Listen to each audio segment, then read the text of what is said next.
Welcome back to part 2. Now this video, we're gonna put these shocks on and these links. These are a little bit longer than the ones that I had on. And the ones I had on were close to stock size. And then we have these drive shafts, which they're a little bit bigger than what I had pictured when I bought them off of Amazon. Then we're gonna fit these Injora beadlocks with these MN86 tires. And then to give it a little bit of a wider stance and add a little bit of weight down low, we're gonna add wheel extensions.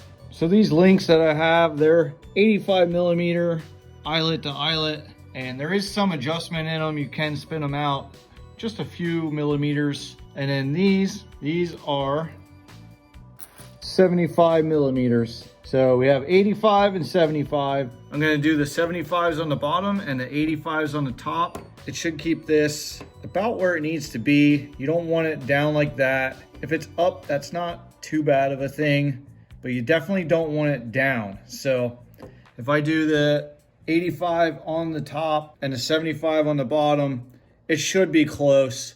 Like I said, there's some adjustment in there, and I can do a little bit of an adjustment so I can get that differential to sit right like that.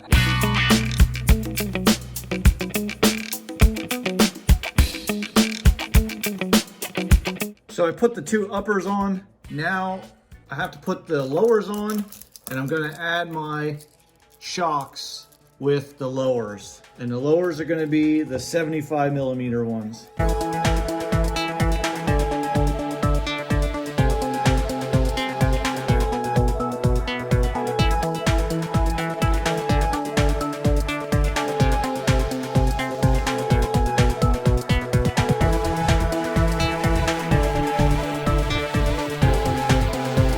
Mount these to the chassis.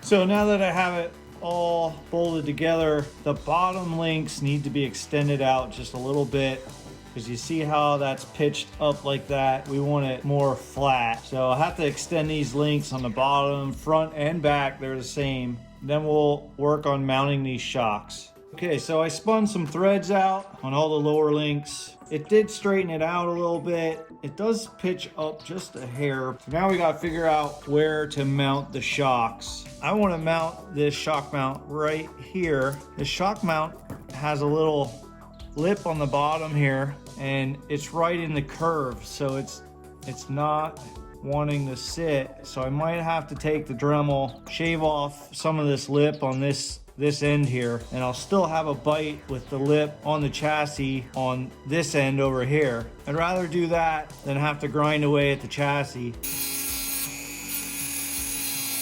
Okay, so I did grind a little more than halfway across, but when I fit it, it fits perfect. It fits flat against the chassis. So we're gonna get this mounted now.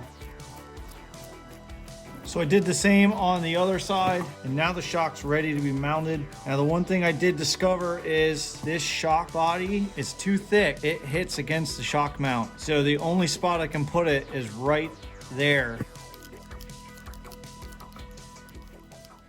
So there we go with the back. Now the chassis is getting in the way. So now it's time to cut the chassis off the back here and get rid of that so we have way more flex.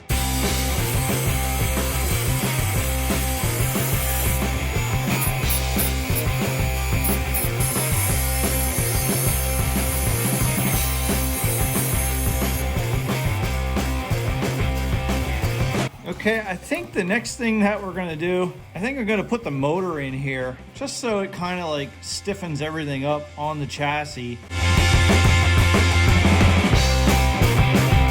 Okay, now we're starting to get somewhere. Just have to get the front shock mounts attached. I think I'm gonna have to do the same and grind, yep, because they're in the curve. So I'm gonna have to grind these mounts so they sit flush against the chassis. I'm gonna cut off up here because I need to put some kind of L bracket on the chassis so I can mount this body on and get rid of that so it's not in the way of the front axle.